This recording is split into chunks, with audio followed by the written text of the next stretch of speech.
empresario y su patrimonio resultó afectado luego del pasado sismo. Esta información que nos preparó mi compañero Alberto Álvarez la interesa. Vamos a verla. Las empresas que perdieron su patrimonio en la contingencia del pasado 19 de septiembre deben iniciar los procesos correspondientes de liquidación.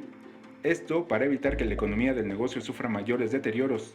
Si por el sismo tuvo que detener su actividad productiva, debe notificar que ya no realiza actividades. Se trata de evitar problemas mayores a la hora de tener que liquidar deudas y a los trabajadores, ya que de no notificarse la cancelación de actividades, las instituciones tributarias seguirán considerándola como activa, lo que puede traer problemas incluso para el pago de deudas. Las leyes tributarias mexicanas establecen formas en las cuales una empresa puede comenzar a liquidar sus deudas, así como finiquitar a trabajadores y poder resolver su situación. Este paso es importante pues puede ofrecer una alternativa para poder conseguir financiamientos futuros y regresar a la actividad productiva. Además, mantener una situación legal en orden le permitirá a los empresarios acceder con mayor facilidad a los apoyos gubernamentales que se dispongan para reactivar la economía.